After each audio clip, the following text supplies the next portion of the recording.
Hello, I'm Alma Schneider. I'm a licensed clinical social worker and the proud mother of 4 children, one of whom has Prader-Willi syndrome. And I am Iris Miller.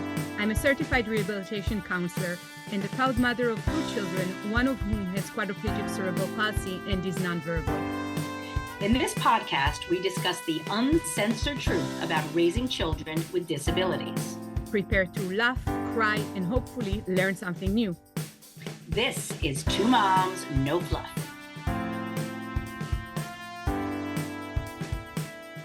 Hello, everybody, and welcome to another episode of 2 Moms, No Fluff, the podcast in which we discuss the uncensored truth about raising kids with disabilities. I'm Iris Miller, and I'm here with my partner and host, Alma Schneider. Hello, Alma. Hello, how are you? I'm great and so happy to be here. And we also have a special guest, and I'll let Alma introduce our special guest today.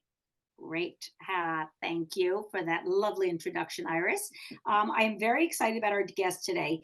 It is a topic that, nobody wants to talk about, but it's very important to talk about. We have Lisser here, who is here to talk about her work with divorce coaching. So welcome, Lisa. Thank you. It's my pleasure to be here. So happy to have you. Thank you for taking time out of your busy day to talk with us. But this is a topic that I think, we both think it's really important that people find out, how to navigate this really difficult stage of life for some people. So to start off, can you tell us just a little bit about, who you are, where you're from, who's in your family, just to get started? Sure, absolutely. So I grew up in a lovely family of 5. I grew up in suburban New Jersey. My parents met when they were children, and we had no friends who were divorced. It was everybody was in like a family unit that was intact. Mhm. I have an identical twin sister. I have a younger sister, and yes, we have that. Wow. And we grew up in a family that had a strong Jewish identity, and that was part of who we were. I fell in love with theater. I wanted to be a Broadway star, and I was a theater major in college. But I didn't really want to be a waitress. That scared me. And so I went to law school, and I became a big firm litigator. I married the boy I met in college, and practiced law for a number of years, and then started having my kids. I have 3 children who are now 27 is my oldest, my son. I have a 25-year-old daughter and a 22-year-old, so they're all grown and flown. And we had a lovely life in New Jersey. But as you know, life takes different turns. You think you're on a path. And when my son was 7, he was diagnosed with type 1 diabetes. And that changed our vision of what life was supposed to be like. And, we managed, but we handled it differently. Everybody deals with these kinds of changes to our life path differently.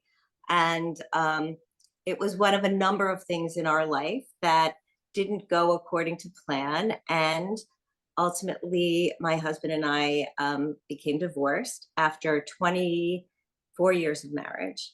So we were together a long time. I didn't know what I wanted to do. I didn't know what was going through, life, and divorce was a big question mark for me. And that was really hard. And but what I did know is I needed to reinvent myself. I went back to school, got a master's in Jewish education. In the process, I also got a certificate in spiritual counseling. And I was working at that time with a population in addiction and recovery. And that was really deep, intensive work. And I recognized that spiritual counseling could be support for people going through divorce. Mhm. But I didn't know how to pitch it. To be perfectly honest, I thought, like, how could I go to attorneys and say, I'm a spiritual counselor, and I think your clients could really use what I have learned. I just thought they would laugh. And so I went forward with my Jewish education degree, and I became an assistant director of a religious school. I wrote curricula, I taught adults, and I moved on in that direction. And then I heard about this thing called divorce coaching.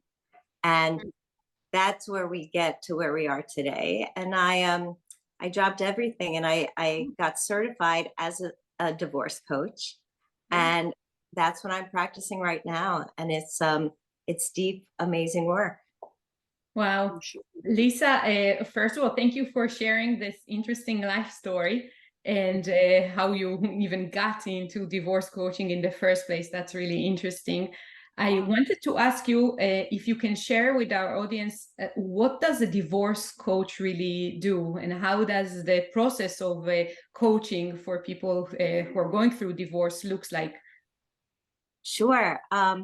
So when you think about divorce and you think about the kind of help you need, the first thing that people often think about is, I have to get a lawyer. And because you really don't know until you've gone through the process, you don't know anything about it. You're a beginner.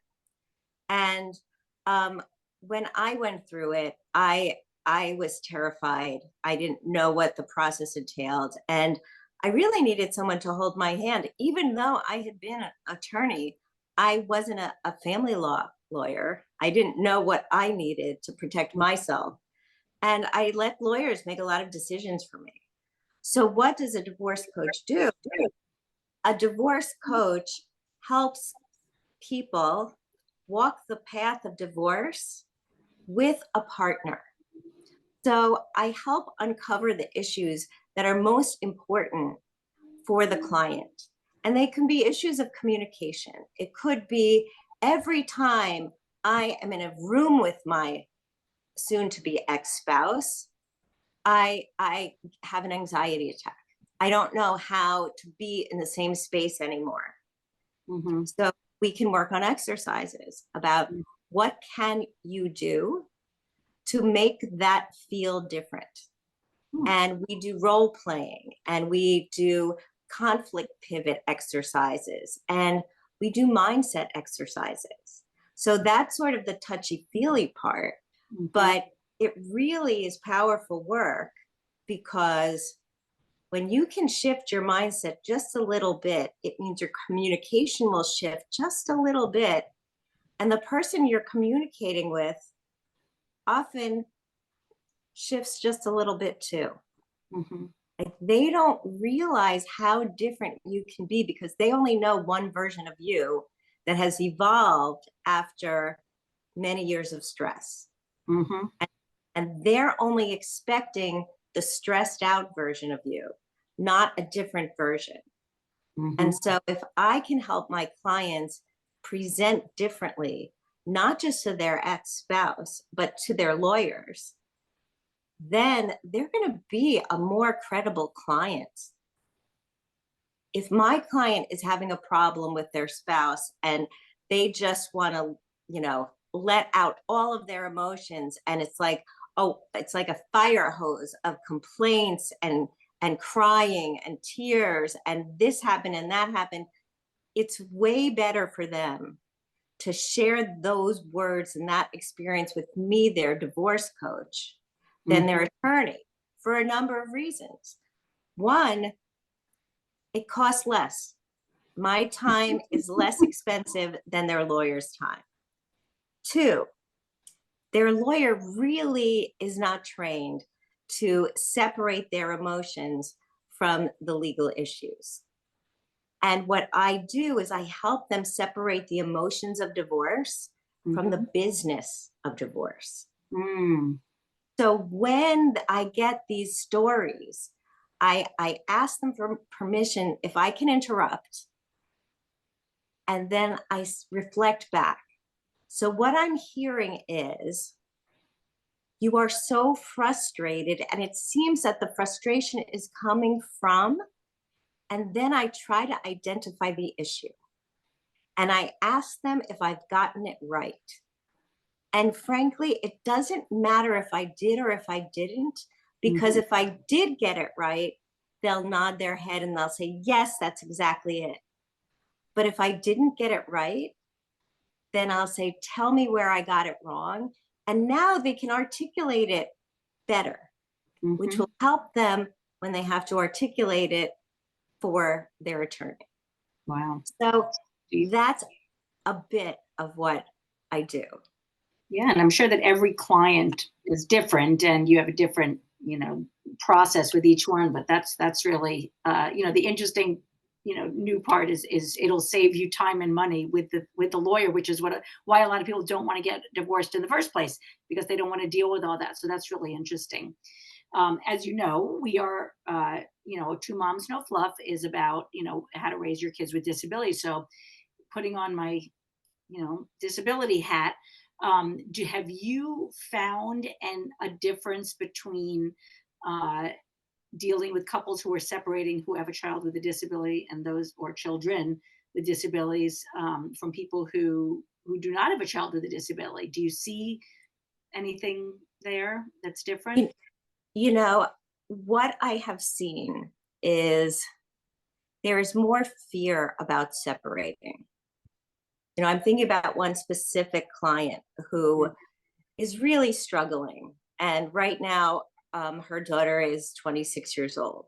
And, there's financial things in place to take care of her child, but she's really concerned about issues that don't impact families without children with disabilities. And what that means for her daughter, and like where her soon to be ex-spouse will be in even paying any attention to this child. And so the idea of separating to her also means that maybe her husband will never see this child again, and she doesn't know if she's prepared for that, regardless of the negative situation that she's in. So that is part of it. Now, that's not to say that's not part of lots of other divorces, but it feels heightened. Yes. At least from where I stand, that particular situation feels heightened. And in other situations, I've heard people say, we need specific medical equipment that we get from insurance. And I don't know if I can get two sets. So there's one at my house and one at his house. Wow. Very technical, very, very practical issues. Yeah. That are necessary. And so those are the things that I think are unique to families with special needs. And so what I would work on is helping people figure out, how do we articulate what we need? And how do we figure out who are the experts that we actually need to find to help us resolve those situations? Okay, great. So Lisa, that leads me kind of to the other question, and this is all very informative and relevant to a lot of the parents that are in our group. I was wondering, which other professionals do you usually collaborate with in your work, if you can name a few, and how do you kind of cross paths with them? So, I have relationships with attorneys, and I have spoken about my work with therapists as well. But the people I collaborate most with are financial advisors, because you don't always realize that you need a financial advisor when you're going through divorce, because you think that your attorney is like your financial advisor because you're doing a financial settlement agreement. But your attorney doesn't always think of all the tax implications and all of the details that are going to impact what the settlement really means. And so what I've discovered while doing this work is that having a financial advisor on board, who could be a certified divorce financial advisor, there is a certification for this, can really help every person going through divorce figure out, like, what does my budget need to be? What does my financial picture look like now? And what will it look like into the future? What kind of trust will I need to have if I don't already know? Right? I think there are some expertises that people who have children with disabilities might already be familiar with, but are there others that could exist that maybe you don't know about? And if you have a financial advisor, they can help you uncover what's out there that you might not know about. Yeah. And so I think that that's really important. Yeah. Thank you. It's a multidisciplinary team. Yeah. Yeah. So you've sort of answered this question a little bit, but how mediation is different from what you do. And what I'm gathering is that your mediation is with both people at the same time. You're doing it with an individual. Is that the Right. main difference? Because it sounds a lot like mediation. It also sounds a lot like couples counseling, but there are these little, nuanced differences that really make it, specific to what the needs of the people are. Right. Right. So it's a little bit of this and a little bit of that, right? So divorce coaching is not mediation. It's not couples counseling. It's not individual therapy. But I am working with one person in the couple. And I'm working with that person to help them find their voice and to help them really uncover what is it that they need to move forward and what is it that they want to move forward and what can they imagine that they never had to imagine before. So if I'm working with someone who's going through mediation, they can share with me what are the issues on the schedule to be discussed. And if, let's say, the issue is the house and they don't know, or they think they want to keep the house, but they're not sure. So we could actually have a session discussing why is the house important to you?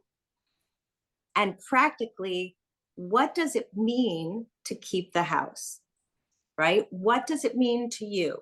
But are there emotional reasons? Financially, is this a good idea? Have you tried to refinance or could you? And, what are your kids' ages? Where do they go to school? Like there's a host of questions. And the idea is not for me to answer the questions for the client, but for the client to consider questions that she might not have considered before and ask new questions. And ask questions that are really about her future rather than about her past. So, and that goes to the difference between coaching and therapy. Because in therapy, you're sort of unraveling your past to sort of discern how it's impacting your present. And in coaching, you're unraveling your present and being present so that you can design your future. Beautifully put. And I hate to say it, but I would imagine that some people would want to keep a house or something out of spite, things like that, and that they haven't even thought through, and that through these discussions, there can be some clarity and some, well, is that really going to serve you best in the end? Right. I was in a session today with the client, and we were working on terms of a settlement agreement. And her soon-to-be ex has a really difficult time giving her anything in the agreement with clarity. There's always like hemming and hawing. But he actually gave her the term that she wanted, although in the email, he equivocated. But he gave her the term that she wanted. Yet she didn't feel like she could be happy because she was so used to the other shoe dropping. Yeah. And the fight, you get used to the fight.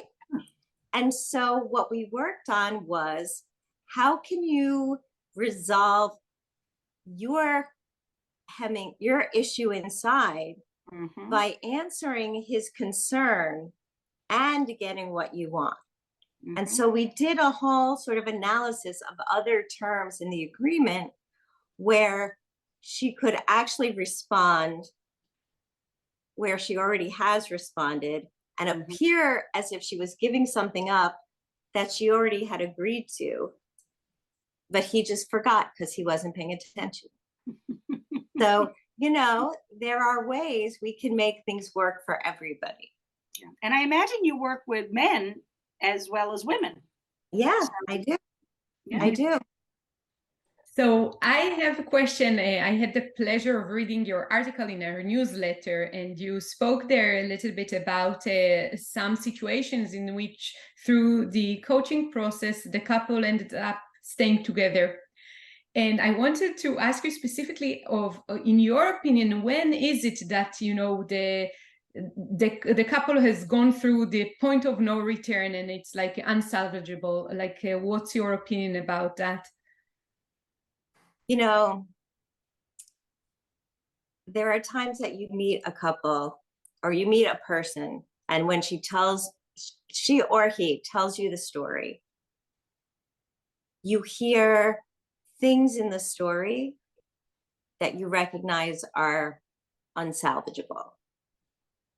And it could be an affair. It could be lying and narcissism. I hate to use a word that gets thrown around a lot, but there are familiar behaviors that come out and they're patterns. So when you see certain patterns of behavior in the other spouse, and then you see a client who keeps on hoping that the spouse is going to change and return to a different behavior, you know that that is a seesaw that's not going to balance.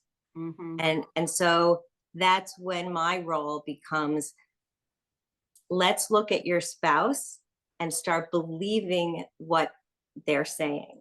If they're saying they're done, let's start believing them. And that's a really hard thing to have to share.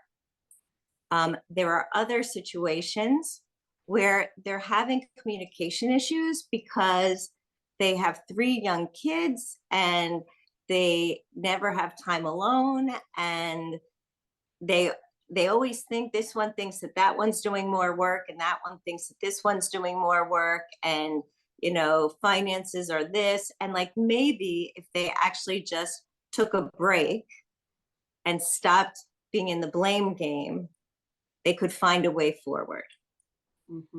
So there's other, it depends on if, as the Gottmans talk about. So the Gottman Institute has different ways of looking at this, and they're like the Love Institute.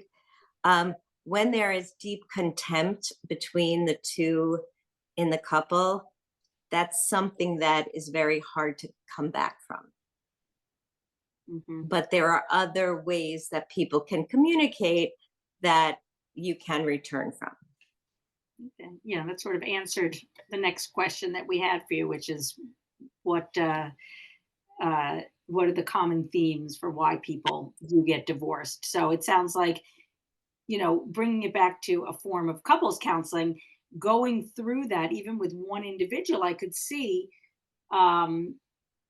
them stepping back and saying, wow, maybe this is just, you know, the way we're communicating, or, you know, there is something that we can do to salvage this, as opposed to, you know, being betrayed repeatedly and being lied to. And so very, very interesting. And it just seems like there's so much support that's needed in any kind of a crisis or a trauma, and adding divorce coaching just seems like it sort of fills in the cracks from couples counseling, from mediation, from the lawyers. It's sort of like the person coming in and doing the whack-a-mole, the emotional whack-a-mole and the practical whack-a-mole in between all the professionals. I'm not sure I love the whack-a-mole image, but I would prefer that. I'm like the bridge between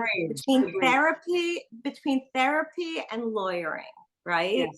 So Yes. because Like the therapist is dealing with the emotional issues, but not dealing with the legal pieces that like the client really needs to know. How am I supposed to deal with going into that mediation room? I'm afraid, Yeah. Yeah. right? And so I can deal with what's in the middle, Yeah. right? I can't give a legal opinion, but I can help you articulate why it's so important for you that you be the first line of communication with the school, that they call you first no matter what, and that you're the one who has the relationship with all of the people on site. Yeah. Right? I can help you articulate why that's so important. And if it's the between you and your lawyer, somehow your lawyer is not hearing you, I can help you find words that give you clarity and take out all the emotional words so that you can, if you have like a 3-page run-on sentence email, your lawyer's not going to read it, but he'll take the time to open it and then send it to the junior associate, who will open it and then start and then send it to the paralegal, who'll then send it back. So now you've got 3 bills. But if you just send it to me, I will look at it and I will say, okay, let's find your 5 bullet points. And you're going to send your lawyer 5 bullet points. And that's it. I'm sure your Now, legal background really helps with, you're not giving them legal advice, but your legal background is very helpful in these situations. yeah. I So have a question that kind of popped up as you were talking about the last question. Basically, I think a lot of families in the disability space, they are kind of collapsing with the tasks of the day-to-day grind of caregiving, and especially when there are multiple children in the family, sometimes multiple children with disabilities in the family, and then the glue that keeps a couple together kind of falls apart, in the sense that everybody's just trying to survive within that system. And there isn't any issue of lying, betrayal, or personality changes. It's just that they drift apart because of the reality of their life.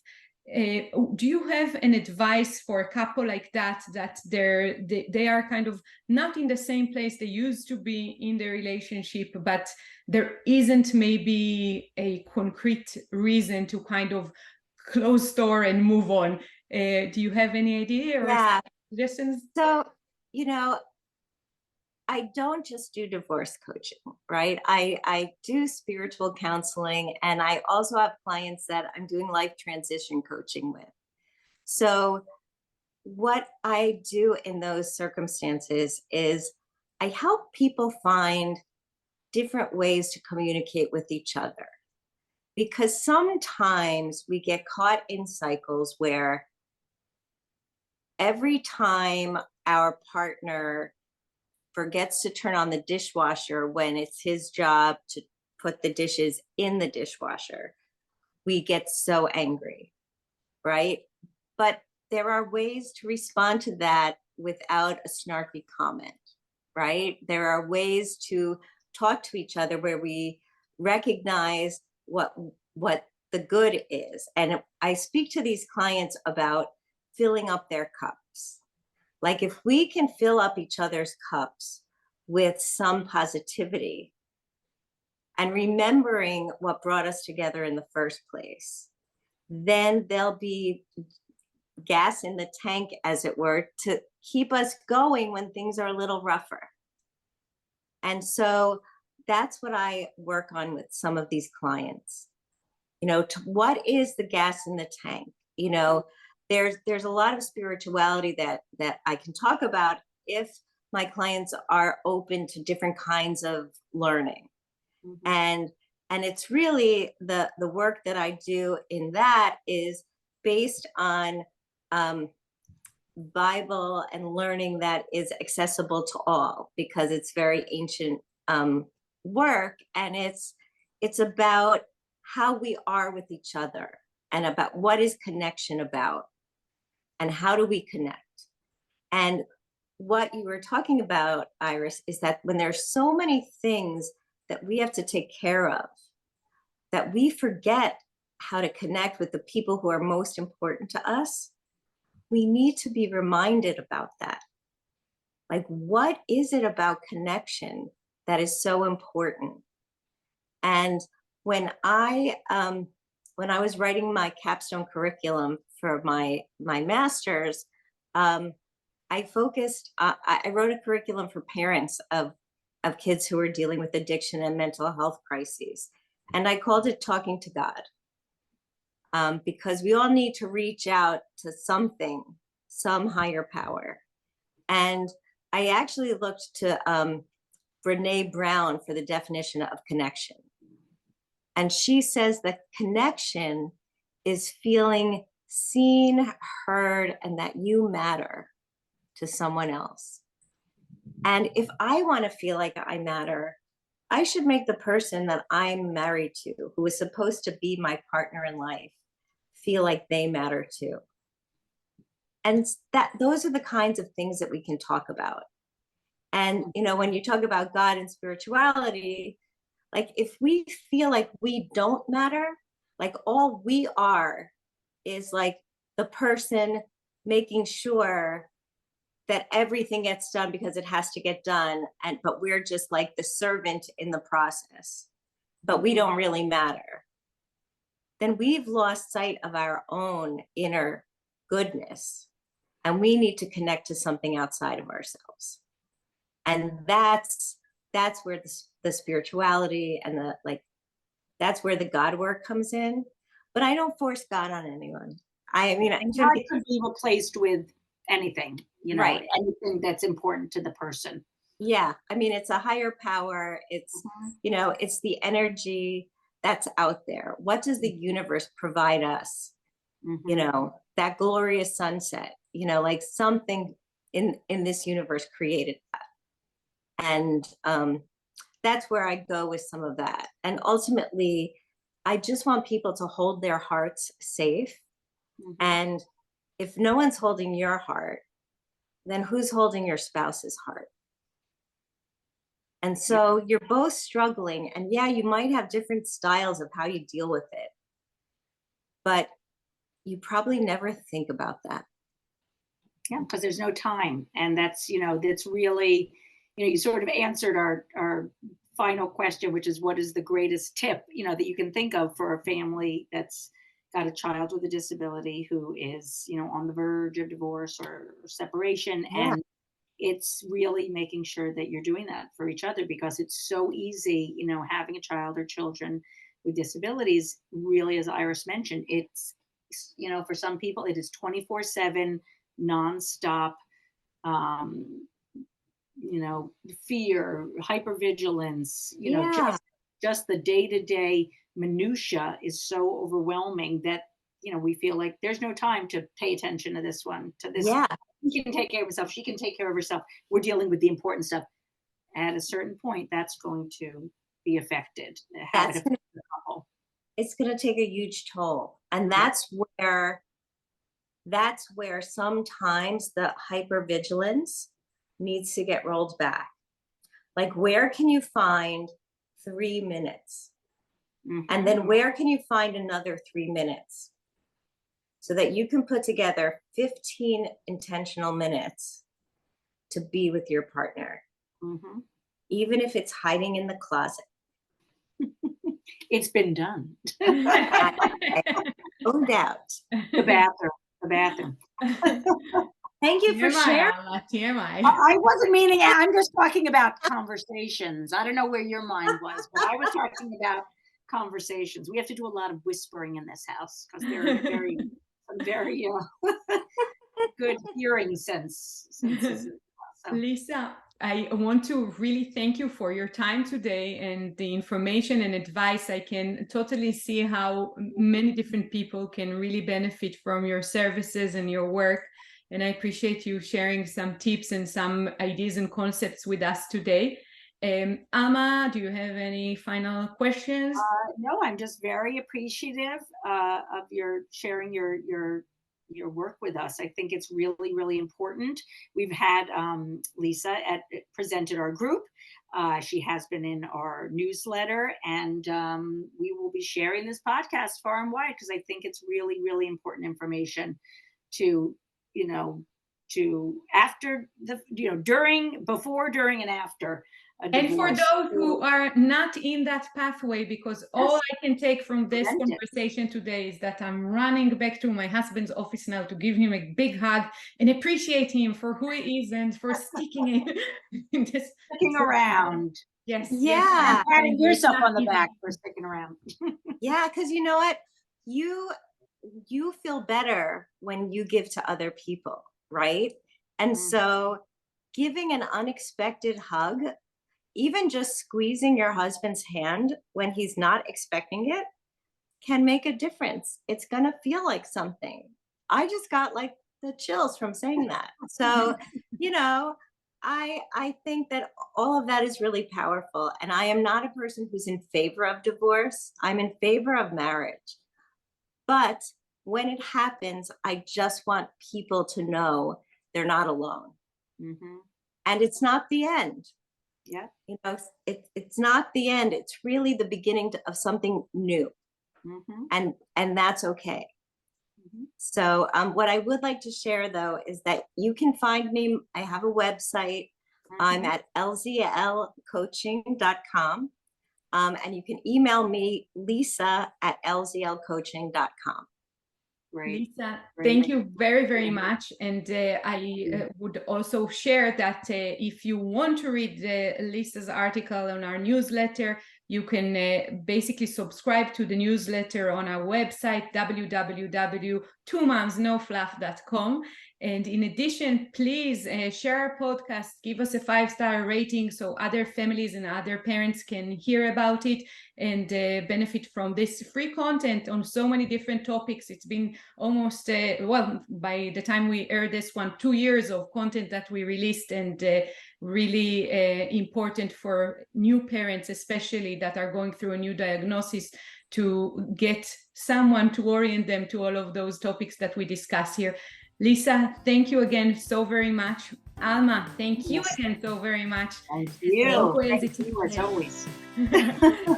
Thank you, and we'll see you all next time. See you next time. Thank you so much. For more information, please go to www.twomomsnofluff.com. Thank you. If you like this podcast, please subscribe and give it a 5-star rating so more people can hear it. Thank you.